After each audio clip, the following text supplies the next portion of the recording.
आइए आज हम बात करेंगे अभ्यास 10D के प्रश्न है। ये आपको पहला प्रश्न दिख रहा है। फिर हम दूसरा प्रश्न करेंगे जैसे कि आप दिखाई दे रहा है आपको। और इस तरीके से ये करीब 5-6 क्वेश्चन है, 7 क्वेश्चन है। इनके बारे में आज हम समझेंगे कि किस तरह इनको हल करना है और ये क्वेश्चन कैसे हल होंगे। क्वेश्चन को हल करने से पहले जो कंसेप्ट है अगर वो थोड़े से क्लियर हो जाएंगे तो हमें बड़ा आसानी से समझ में आ जाएंगे। आइए हम समझते हैं इस चित्र में। इस चित्र के माध्यम से हम समझ जाएंगे कि हमारे कंसेप्ट कितने बेहतर है।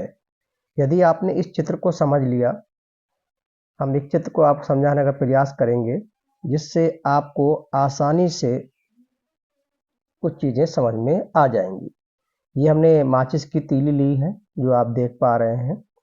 इनको हम मिलाने का प्रयास कर रहे हैं ताकि इनसे कोई एक आकृति बन जाए। तो आपने देखा कि यहाँ पर एक आकृति बन रही है हमारी, इस तरीके से आप देख पा रहे हैं। ये हमने माचिस की तीलियों को इकट्ठा किया है और ये हम बना रहे हैं। अगर आप गौर से देखेंगे तो ये हमारा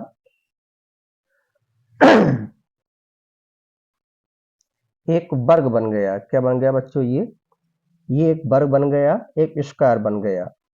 अब चूंकि ये वर्ग में 1 2 3 4 4 भुजाएं हैं बच्चों, तो ये भी एक समांतर चतुर्भुज है। कैसा है ये? समांतर चतुर्भुज। अब वहां यहाँ देखेंगे कि ये और ये भुजा बराबर है, तो ये और ये भुजा भी बराबर है। दूसरी बात ये है ठंडा लग रहा है कि आप देखें कि इन दोनों भुजाओं के बीच जो कोण है वो 90 डिग्री का है। कितना है बच्चों? 90 डिग्री का है। ये भी 90 डिग्री का है और ये भी 90 डिग्री का है और यहाँ भी 90 डिग्री का है। यदि इस कोने को इस कोने से मिला दें, इस कोने को इस कोने से मिला दें, तो ये इसके कहलाते हैं विकर्ण। क्या कहलाते हैं बच्चों? विकर्ण कहलाते हैं। दूसरी बात ये है कि ये विकर्ण आपस में कैसे होते हैं? बराबर होते हैं और एक दूसरे को बीच पॉइंट पे आधा करते हैं। क्या करते हैं? आधा करते हैं और 90 डिग्री के कोण पर काटते हैं। अगर हम इसी आकृति को थोड़ा सा हम डिसबैलेंस करते हैं हल्का सा, तो ये आकृति हमारी थोड़ी चेंज हो जाएगी। क्या हो जाएगी? हमारी आकृति चेंज हो जाएगी। अब आप देख पा रहे हैं कि इस आकृति को हमने थोड़ा सा मूव करा दिया इस तरीके से। अब भी देखिए भुजाएं कितनी हैं? 4 हैं। 1 2 3 4। लेकिन चारों भुजाएं आपस में कैसी हैं बच्चों? बराबर हैं। लेकिन अब इनके कोण, ये कोण और ये कोण और ये कोण और ये कोण, ये चारों कोण आपस में बराबर नहीं है। ये कोण इसके बराबर होगा और ये वाला इसके बराबर होगा। अच्छा, अगर यहाँ से हम लाइन खींचें तो ये विकर्ण और एक ये विकर्ण, ये दोनों विकर्ण आपस में बराबर नहीं है। तब हम ऐसी आकृति को कहते हैं सम माने बराबर चतुर्भुज। सम चतुर्भुज इसको हम कहते हैं। तो ये हमारा क्या बन गया? सम चतुर्भुज बन गया। अब ये वर्ग नहीं है, इसका नाम हो गया सम चतुर्भुज। ये और ये रेखाएं आप देख रहे हैं, ये भुजाएं, दो भुजाएं हो गई और एक भुजा ये हो गई। ये भुजा और ये भुजा आपस में बराबर है, लेकिन यहाँ से यहाँ तक की आप देखें दूरी ज्यादा है और यहाँ से यहाँ तक की दूरी कम है। तो ये विकर्ण आपस में बराबर नहीं है, लेकिन एक दूसरे को ये 90 डिग्री पर आधा आधा काटते हैं। हमने एक आकृति ये समझ ली। अब एक आकृति हम और समझते हैं जिसका हमें इसमें जरूरत पड़ेगी। अगर हम इसी आकृति को थोड़ा सा, हम 2 तीली और ले रहे हैं, इसको हटा रहे हैं, थोड़ा सा बड़ा कर रहे हैं। अब आप देखिएगा, अगर हम इस आकृति को इस तरीके से हम बनाएं, एक तीली हमने और लगा ली और यहाँ भी हमने एक तीली और लगा ली। इस तरीके से तीलें तो रुक नहीं रही हैं ढाल की वजह से। अब आप देखेंगे इस तरह लगा लेते हैं, कोई दिक्कत नहीं है। और इसको इस तरीके से हम बनाते हैं। अब आप देख पा रहे हैं कि ये हमने एक आकृति बनाई है।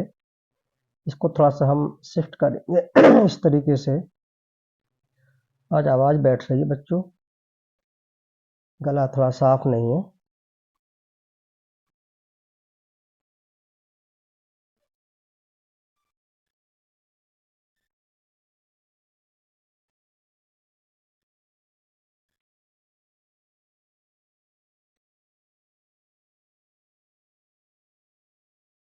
मैं आपको बस समझाने का प्रयास कर रहा हूँ। अगर आपने इन आकृतियों को समझ लिया ध्यान से, यकीन मानिए जिंदगी में कभी आप भूलेंगे नहीं। ठीक है, ये मैं आयत बनाने का प्रयास कर रहा हूँ, ये थोड़ी सी रुक नहीं पा रही है। आयत में क्या होता है, अब आप देखिए, ये भुजा और ये भुजा आपस में बराबर है, आप देख पा रहे हैं। ठीक है, थोड़ा सीधा कर दूं इसको इस तरीके से। ये दो तीली हैं, यहाँ भी दो तीली हैं, तो ये आमने सामने भुजाएं कैसी हैं, बराबर हैं। ये एक तीली है और ये भी एक तीली है, आमने सामने भुजाएं कैसी हैं, बराबर हैं। तो इस आकृति को हम कहते हैं आयत। आयत क्यों कहते हैं, क्योंकि ये कोण 90 डिग्री है, तो इन दोनों के बीच भी कोण 90 डिग्री है, और ये भी 90 डिग्री है, और ये, अगर इन कोणों को हम मिलाएंगे, ये विकर्ण को, तो ये दोनों आपस में बराबर होते हैं और 90 डिग्री पे एक दूसरे को काटते हैं। यदि इसी को हम थोड़ा सा डिसबैलेंस कर दें इस तरीके से, तो आप देखेंगे ये आकृति थोड़ी बदल जाती है। ये आकृति क्या जाती है, बदल जाती है इस तरीके से, आप देख पा रहे हैं। ये आकृति आपकी चेंज हो गई है। अब ये भुजाएं जो हैं समांतर भुजाएं बन गई हैं दूसरे। समांतर भुजाएं तो वो भी थी, समांतर ये भी हैं, लेकिन इनके कोण, अब ये कोण 90 डिग्री नहीं है, ये भी 90 नहीं है, और ये भी 90 नहीं है, लेकिन ये कोण आमने सामने कैसे होते हैं, बराबर होते हैं। इनको हम सम्मुख कोण कहते हैं। इस कंडीशन में आमने सामने भुजाएं बराबर होती हैं, लेकिन इनके कोण बराबर नहीं, इनके विकर्ण भी बराबर नहीं होते हैं, लेकिन 90 डिग्री पर ये काटते हैं। ये हमारा बन गया है एक समांतर चतुर्भुज है। ठीक है, आइए अब हम क्वेश्चन को समझते हैं, जो हमारी किताब में क्वेश्चन दिए हुए हैं, इसमें कि किस तरह से हम करेंगे। पहला क्वेश्चन देख पा रहे हैं आप कि आकृति बनी हुई है, एक समांतर चतुर्भुज की एक आकृति बनी हुई है ए बी सी डी, जो आप देख रहे हैं ये बनी हुई है। मैं आपको दिखा दूं,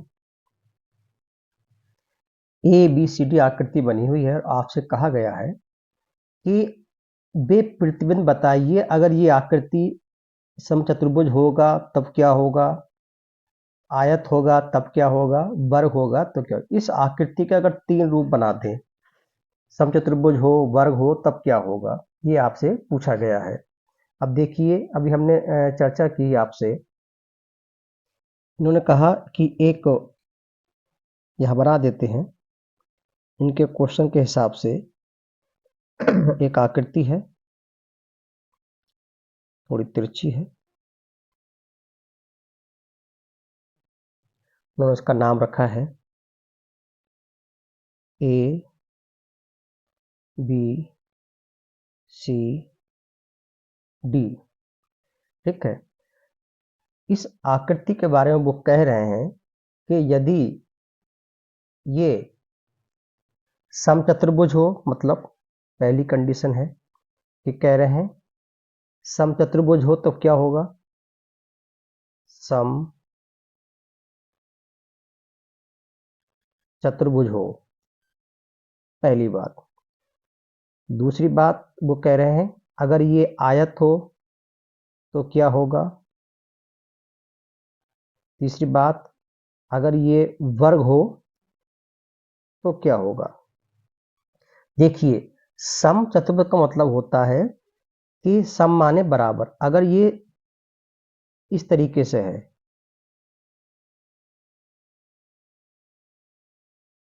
ठीक है, ए बी सी डी, तो इसकी क्या होंगी, सभी भुजाएं आपस में बराबर होंगी। मतलब ए बी बराबर क्या होगा, बी सी के होगा, ए बी बराबर क्या होगा, बी सी के होगा। सही भुजाएं बराबर होंगी। विकर्ण आपस में असमान होंगे। विकर्ण कैसे होंगे, असमान होंगे और एक दूसरे को यहां पर 90 डिग्री पर काटते हैं। ठीक है, अगर ये आकृति समचतुर्भुज होगा तो कंडीशन ये होगी कि विकर्ण इसके असमान होंगे और एक दूसरे को 90 डिग्री पे काटेंगे और सम्मुख कोण और सम्मुख भुजाएं आपस में कैसी होंगी, बराबर होंगी। कैसी होंगी, आपस में बराबर होंगी। अगर वो कह रहे हैं ये आकृति आयत हो, अगर इसी को हम आयत बना दें, वो कह रहे हैं अगर ये आयत है तब क्या होगा, इस तरीके से आप देखिएगा। ये आयत हो गया तो आप देखेंगे आयत होगा, ये ए है, ये बी है, ये सी है, ये डी है। तो यहाँ A B not equal to B C. यहाँ ए बी जो है वो बी सी के बराबर नहीं है, अर्थात दो भुजाएं आमने सामने भुजाएं आपस में बराबर हैं, लेकिन सभी संलग्न भुजाएं आपस में बराबर नहीं है। अब देखिए अगर ये आयत होगा तो सभी भुजाएं आपस में बराबर नहीं होंगी, केवल आमने सामने की भुजाएं बराबर होंगी। तो ए बी बराबर डी सी के होगा और ए डी बराबर बी सी के होगा। दूसरी बात, ये चारों कोण 90 डिग्री के होंगे। कैसे होंगे, 90 डिग्री के होंगे। ठीक है, दूसरी बात, इनके जो विकर्ण होते हैं ये आपस में कैसे होते हैं, समान होते हैं और एक दूसरे को आधा करते हैं। जहां काटते हैं वह एक दूसरे को ये आधा कर देते हैं। ठीक है, एक कंडीशन ये हो गई। अब कह रहे हैं यदि ये वर्ग होता, क्या होता ये, अगर ये वर्ग होता तब क्या होता। ठीक है, नंबर 3 देखिए, अगर ये वर्ग होता, हम वर्ग बना रहे हैं, वर्ग में बिल्कुल भुजाएं सीधी होती हैं। कैसी होती हैं, मैं तीनों आकृति एक साथ बना दूंगा तो आपको और आसानी हो जाएगी। ये वर्ग हो गया और ये आपका, अगर वर्ग को तिरछा कर दें तो ये आपका समचतुर्भुज बन गया और ये आपका आयत बन गया, इस तरीके से। तो तीसरी कंडीशन कह रहे हैं अगर ये वर्ग हो, ये सब वाला ए बी सी डी, तो इसमें हमें क्या क्या करना है, देखिएगा। कोण ए ये भी 90 डिग्री है, कोण बी ये भी 90 डिग्री है, कोण सी ये भी 90 डिग्री है, कोण डी ये भी 90 डिग्री है। और इसमें भुजा ए बी बराबर भुजा बी सी बराबर सी डी और सी डी बराबर ए डी, मतलब चारों भुजाएं आपस में कैसी होती हैं, बराबर होती हैं। फिर इनके विकर्ण जो होते हैं ये आप देख रहे हैं, ये विकर्ण मतलब ए सी विकर्ण, ए सी बराबर बी डी के बराबर होते हैं और एक दूसरे को बीच में आधा करते हैं। क्या करते हैं, आधा करते हैं। तो उन्होंने कहा कि अगर ये आकृति वर्ग होती, समचतुर्भुज होती और आयत होती तब कंडीशन इसकी क्या क्या होती है, ये हमने चर्चा की है। तो इस तरह हमने समझा क्वेश्चन नंबर पहला, इसके प्रतिबंध ये होंगे। अब क्वेश्चन नंबर 2 देखते हैं। क्वेश्चन नंबर 2 क्या कह रहा है हमसे,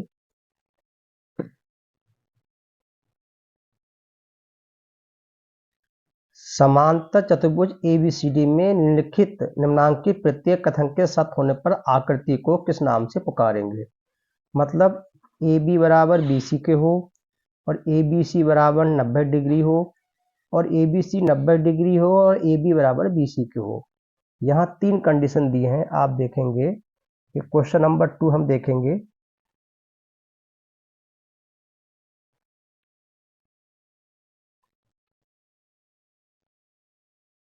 question 2, A B C D एक समांतर चतुर्भुज बना देते हैं। ए बी ये एक समांतर चतुर्भुज है, ए बी सी डी। तो पहली कंडीशन वो कह रहे हैं कि अगर पहली कंडीशन में ए बी बराबर हो बी सी के, ये पहली कंडीशन है इनकी। और दूसरी कंडीशन में कह रहे हैं कि कोण ए बी सी बराबर कितना हो, 90 डिग्री हो। और तीसरी कंडीशन इनकी है जो कह रहे हैं क्वेश्चन के हिसाब से कि कोण ए बी सी 90 डिग्री हो, 90 डिग्री हो और भुजा ए बी बराबर किसके हो, बी सी के हो। ये बात आप इन्होंने क्वेश्चन में बताई है। ये एक समांतर चतुर्भुज है। देखिए अगर ये ए बी बराबर बी सी के होगा, किसके होगा, बी सी के होगा, तो देखिए जब ए बी बराबर बी सी के होगा तो ये आकृति क्या होगी, हम नंबर 1 देख रहे हैं। तो आकृति इसकी ऐसी होगी,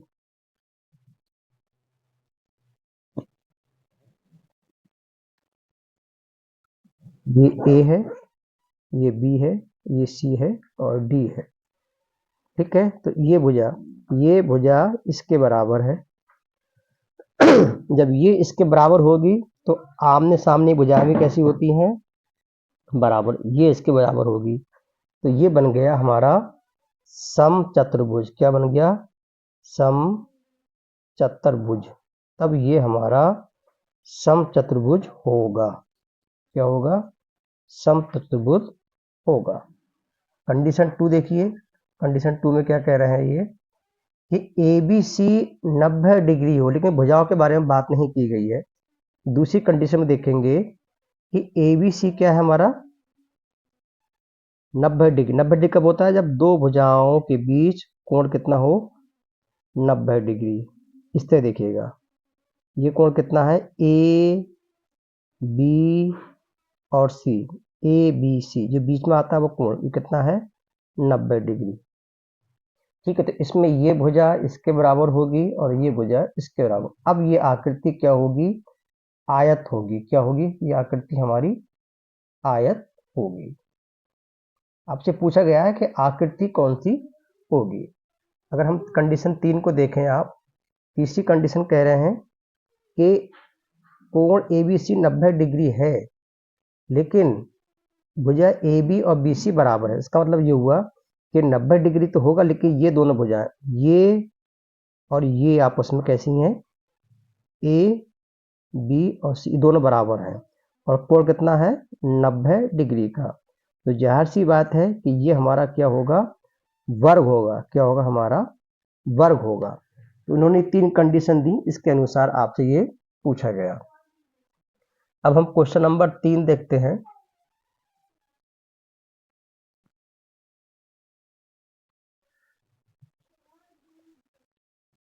क्वेश्चन नंबर 3 दिया हुआ है कि यदि किसी वर्ग के विकर्ण का वर्ग 50 सेंटीमीटर हो, विकर्ण का जो वर्ग कितना है, 50 सेंटीमीटर, लेकिन वो क्या सवाल में एक वर्ग है, तो उसका परिमाप ज्ञात कीजिए। मतलब वो ये कह रहे हैं कि एक वर्ग है, क्या है हमारा, या बना रहे हैं,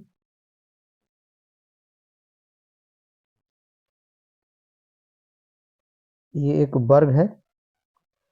हम जानते हैं कि वर्ग में सभी भुजाएं कैसी होती हैं, आपस में बराबर होती हैं। हमने काफ़ी चर्चा की है शुरू में। ये हमारा वर्ग है। अब देखिए ये इसका जो होता है,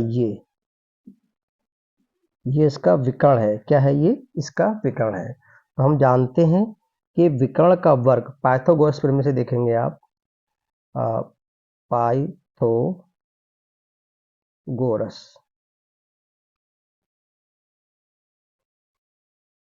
प्रमेय, पाइथागोरस प्रमेय कहती है कि कर्ण पर बना वर्ग, मतलब ए सी स्क्वायर, जब ये कोण 90 डिग्री होता है तब होता है ऐसा। ठीक है, अब वर्ग में 90 डिग्री कोण होता है, हम जानते ही हैं। तो ये इसी का वर्ग जो होता है वो ए बी का वर्ग प्लस बी सी का वर्ग। ठीक है,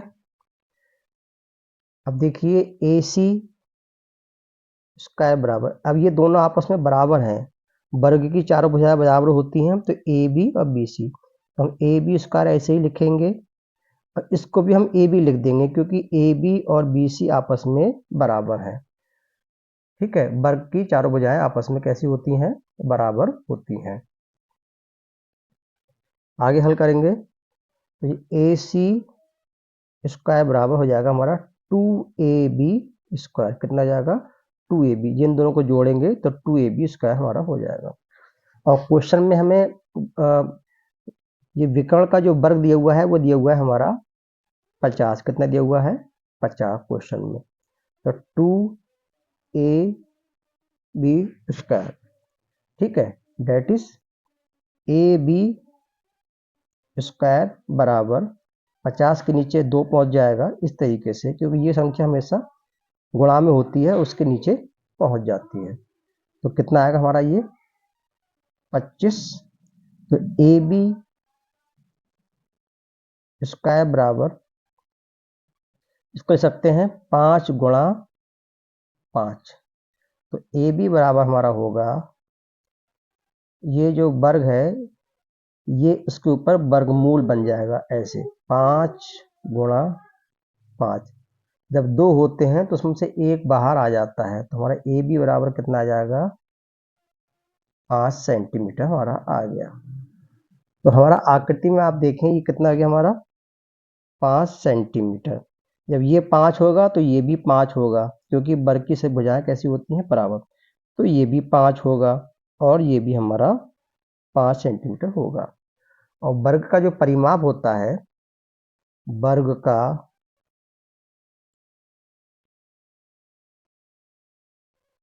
का परिमाप बराबर जो होता है वो होता है चारों भुजाओं का योग। चारों भुजाओं का योग। तो चारों भुजाएं कितनी है, 5 + 5 + 5 + 5। जोड़ेंगे तो इसका कितना आ जाएगा, 20 सेंटीमीटर इसका आंसर आ जाएगा। इस तरीके से हमने ये क्वेश्चन समझा। क्वेश्चन नंबर हम देखते हैं 3 हो गया। अगला क्वेश्चन है कि आपकी पुस्तक के एक पन्ने का एक विकर्ण दूसरे विकर्ण से छोटा है, क्या ये पुस्तक आयताकार है या नहीं है। देखिए ये कह रहे हैं क्वेश्चन नंबर 5। क्वेश्चन नंबर कितना है, 4। Question number 4। देखिए किताब का पन्ना इस तरीके का होता है,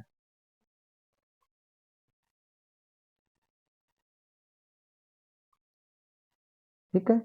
इसकी लंबाई चौड़ाई के बराबर होती है और चौड़ाई एक दूसरे के इस तरीके से, लंबाई आपस में बराबर होती हैं आमने सामने की। और ये एक आयत बन जाता है। क्या बन जाता है, ये एक आयत बन जाता है। लेकिन वो कह रहे हैं कि ये विकर्ण, ये और ये, मैं तो नाम दे दो ए बी सी डी। ये कह रहे हैं A C is not equal to B D, sorry B D. तो क्या ये आयत है। देखिए आयत के विकर्ण आपस में कैसे होते हैं हम जानते हैं, नोट करके लिख लीजिएगा। आयत के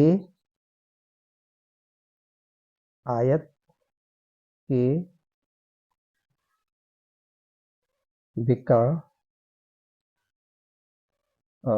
आपस में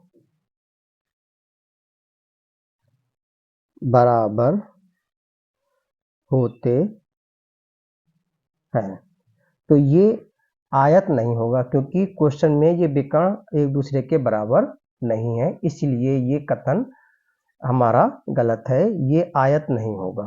ठीक है, इसका आंसर हो गया। क्वेश्चन नंबर 5 में देखेंगे आप कि दिया हुआ है इसमें कि एक आयत बनाइए। क्वेश्चन नंबर 5 में क्या कह रहे हैं वो, क्वेश्चन नंबर 5 में कह रहे हैं एक आयत बनाइए। लो हमने एक आयत बना दिया।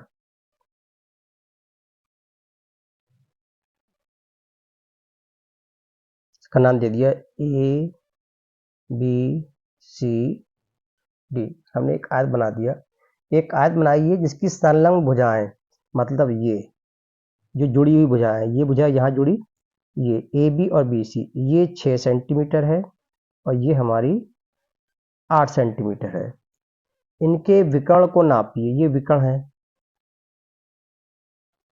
इनके विकर्ण को मापिए और पाइथागोरस प्रमेय से माप का सत्यापन कीजिए। देखिए अगर हम ये दूरी और ये दूरी हम उससे अपनी जो हमारा पैमाना है उससे हम मापेंगे तो इस दूरी का हमें पता लग जाए ये दूरी कितनी आई है। ठीक है, तो ये दूरी आप देखेंगे, पैमाने से नापेंगे, पैमाने से अगर आप इसकी बना के नाप करेंगे तो ये लगभग 10 सेंटीमीटर आएगी। कितनी आएगी? ये 10 सेंटीमीटर आएगी। अब कह रहे हैं कि पाइथागोरस प्रमेय से इसको आप सिद्ध कीजिए। तो पाइथागोरस प्रमेय क्या कहती है हमारी? पाइथागोरस के अनुसार, पाइथागोरस प्रमेय के अनुसार, पाइथागोरस प्रमेय ये कहती है कि ये कोण तो 90 डिग्री हो गया, तो विकर्ण का वर्ग मतलब कर्ण, इसको हम कर्ण कहते हैं, ए सी का वर्ग शेष दो भुजाओं के वर्गों के योग के बराबर होता है। मतलब A B square plus B C square. ठीक है, ये भी दिया है हमारा 6 का स्क्वायर प्लस ये दिया है हमारा 8 का स्क्वायर। ए सी स्क्वायर बराबर 6 को लिख देते हैं 6 गुणा 6 प्लस 8 को लिखेंगे 8 गुणा 8। ठीक है, तो अब आप देखेंगे कि ये हुआ हमारा 36। कितना हुआ हमारा? 36। और ये हुआ हमारा 8 8 64, डेट इज ये हमारा कितना हो गया? 100 हो गया। तो हमारा ए सी स्क्वायर बराबर कितना आ गया? 100। 100 को हम लिख सकते हैं 10 गुणा 10। तो ए सी बराबर निकालेंगे तो ये वर्गमूल के अंदर चला जाएगा और 10 गुणा 10, तो ये जोड़ा बन गया, जोड़े में से एक निकल जाता है बाहर, वही हमारा आंसर हो जाएगा। तो ए सी बराबर हमारा आएगा 10 सेंटीमीटर। अगर आप पैमाने से 6 सेंटीमीटर ये नापेंगे, फिर 90 अंश का कोण आयत बनाएंगे और 8 सेंटीमीटर ये नापेंगे, उसके बाद अगर इस भुजा को अगर आप चेक करेंगे तो ये 10 सेंटीमीटर होगी। कितनी होगी? ये 10 सेंटीमीटर। और ये भी नापेंगे इसको यहाँ से यहाँ तक, ये भी कितनी होगी? 10 सेंटीमीटर होगी। ठीक है, अगला क्वेश्चन देखते हैं, क्वेश्चन नंबर 6। क्वेश्चन नंबर 6 क्या कह रहा है?